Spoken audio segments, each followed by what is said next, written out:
has have او had څه معنا لري، چیرته استعمالیږي، نو دا د دې ویډیو اصلي موضوع ده. ګرانو دوستانو has have او had دغه ته په انګلیسي ژبه کې auxiliary verb او یا helping verb ویل کیږي، یعنی کومکی فعلونه.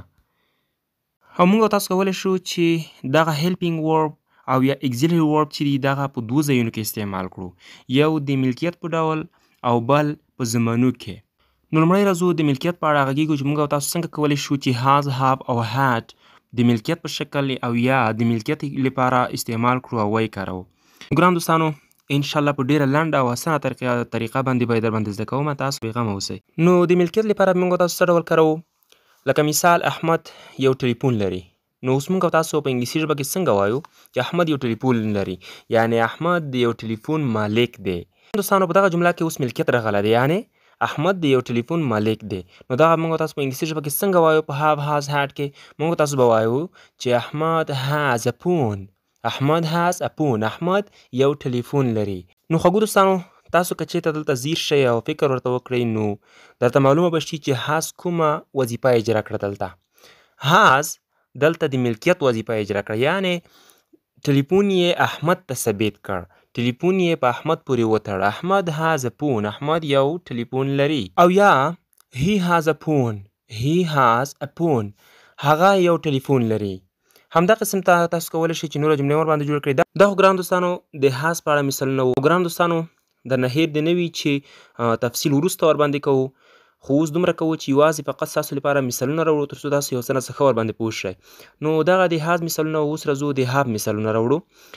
او have چې دی هغه هم د has په ډول وظیفه اجرا کوي. لکه څه ډول چې په has کې موږ تاسو کولی شول چې یو شی یو چاته ثابت کړو، یعنی ملکیت ورباندې وښیو. همدا قسم د موږ تاسو کولی شو په have باندې هم وښیو. لکه I have a car. I have a car. زه یو موټر لرم. دوستانو تاسو دلته ګورئ چې د موټر یې په چا پورې وتړلو؟ دلته د have چې دی دغه د موټر په ما پورې، یعنی ما ته یې ثابت کړ. د موټر مالک یې زه وګرځولم. I have a car. زه یو موټر لرم. We have a car. موږ یو موټر لرو.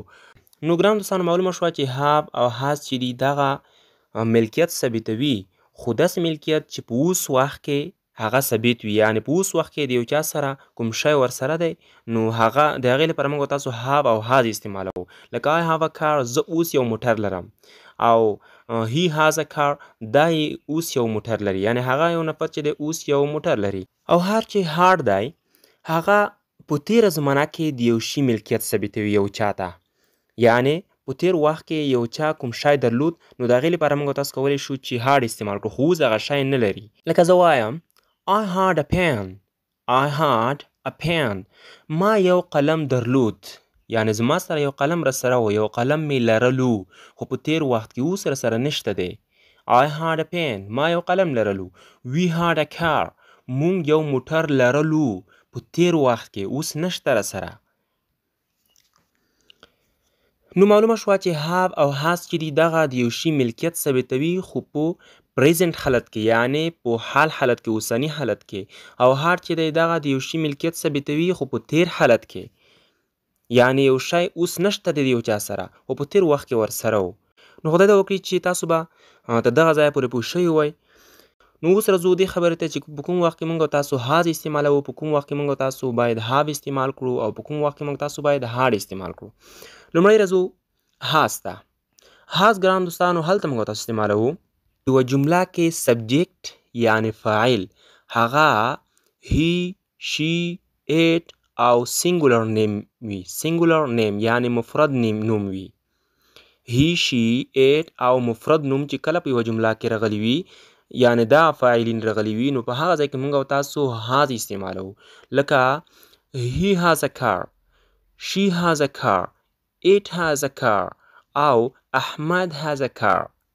د سینګولر نیم نه مطلب دغه دی چې یو مفرد نوم راغلی وي، یعنی د he, she, it پر ځای د یو چا نوم دلته اخیستل شوی. لکه ما چې درته په مثال کې یاد کړل چې احمد has a car. احمد یو موټر لري. نو کوم وخت کې چې د یو جملې په سر کې دغه څلور فاعلین راغلي وي he, she, it او سینګولر نیم، نو په هغه ځای کې موږ تاسو has استعمالوو. او هر چې have دی ګران دوستانو نو دغه موږ تاسو په هغه وخت کې استعمالوو کله چې د یو جملې فاعلین I, we, you, they او plural nouns وي. یعنې د یو جملې په سر کې دغه فاعلین راغلي نو هلته به موږ او تاسو بیا have استعمالوو، هلته بیا has نشو استعمالولی. لکه I have a car، they have a car، we have a car، او احمد and محمود have a car، یعنی plural nouns جمع نومونه دي، دوه دي. نو دلته موږ او تاسو have استعمالوو. او یو ټکي ته مو فکر وي ګران دوستانو چې I چې دی که څه هم مفرد هم دی خو بیا هم د دې لپاره have استعمالول کیږي، has ورته نه استعمالول کیږي. دغه نکتې ته تاسو سم فکر وي، هسې نه چې بیا مو د I لپاره has استعمال کړی وي. او هر چې هار دی ګران دوستانو د هغې لپاره دا شرط نه دی چې مفرد نوم دی او یا جمع نوم دی یا هی دی یا شي دی یا آی دی، دغه د ټولو فاعلینو لپاره استعمالیږي، هغه که آی وي یا هغه که وی وي هغه که شي وي که دی وي. یعنې د هغې لپاره دا شرط نه دی چې یا د مفرد لپاره استعمالیږي او یا د جمع لپاره استعمالیږي، هغه موږ تاسو کولی شو چې د ټولو فاعلینو لپاره استعمال کړو. لکه د مفرد مثال یې احمد had a phone، احمد یو ټلیفون لرلو په تیر وخت کې، دا د مفرد مثال شو. او د جمع مثال یې we had a phone، مونږ یو ټلیفون لرلو په تیر وخت کې. نو دلته ګران دوستان تاسو فکر وکړئ، لومړۍ جمله چې ده په هغې کې مفرد اسم راغلی دی چې احمد دی، نو د هغې لپاره هم had استعمال شوی دی. او دوهمه جمله چې ده په هغې کې جمع اسم راغلی دی، جمع فاعلین راغلی دي چې هغه وی دی، نو د وی لپاره هم had استعمال شوی دی. او یا مونږ راځو دلته د مفرد یو ضمیر استعمالوو، لکه he had a car، he had a car، د یو موټر درلود په تیر وخت کې. نو معلومه شوه چې د had لپاره کوم شرط نشته دی، هغه که مفرد وي او که جمع وي د ټولو لپاره had استعمالول کیږي. اوس راځو ګرانو دوستانو د دغه auxiliary verb او یا helping verbs سټرکچر ته، یعنې په یو جمله کې موږ او تاسو دوی څنګه استعمالوو. له سبجیکټ څخه به have has مخکې کوو یا به سبجیکټ ورباندې مخکې کوو او څنګه یعنې په کوم ډول موږ او تاسو دغه استعمالوو. نو راځو د سټرکچرز په لور. اول راځو مثبت سټرکچر ته، یعنې کوم وخت کې چې یو شی چاته ثابتوو، یو ملکیت چاته ثابتوو، نو موږ څنګه ده have has او had په جمله کې لیکو یا به یې وایو. نو په مثبت سټرکچر کې موږ او تاسو لومړی سبجیکټ راوړو، سبجیکټ. او سبجیکټ چې ګران دوستانو شاید تاسو پیژنئ او که چېرته نه پیژنئ نو زموږ په یوټیوب چینل باندې تاسو کتلی شئ، هلته ما یوه مکمله ویډیو د دې په اړه پورته کړې ده او زه به یې لینک درته په ډسکرپشن کې هم واچوم، د دغه ویډیو په ډسکرپشن کې به زه درته لینک هم واچوم، له هغه ځایه تاسو هم کولی شئ چې هغه ویډیو وګورئ د سبجیکټ په اړه. نو کوم وخت کې چې auxiliary verb استعمالوئ په مثبت سټرکچر کې، نو لومړی به سبجیکټ تاسو راوړئ او له سبجیکټ وروسته به تاسو have یا has یا had دغه ولیکئ او له هغې وروسته به هغه شی ولیکئ کوم شی چې تاسو یو چاته ملکیت ثابتوئ. لکه اوس تاسو کولی شئ چې مثال کې ښه ورباندې پوه شئ. د مثال په ډول زه دلته لیکم، لومړی د has مثال درته راوړم. he has a phone، he has a phone. اوس تاسو ګرانو دوستانو فکر ورته وکړئ، دلته د سبجیکټ څخه he راوړل شوی دی او د have has had څخه has راوړل شوی دی، ځکه چې ما مخکې درته ویلې چې د مفردو اسمونو لپاره د مفرد سبجیکټس لپاره has استعمالول کیږي. نو دلته مې د دوهمې کټګورۍ یا د have has had نو د auxiliary verb څخه مې دلته has راخیستی دی او له هغې وروسته هغه څه چې موږ او تاسو د هغې ملکیت ثابتوو هغه مې راخیستی دی چې هغه چې دی هغه phone دی. نو he has a phone.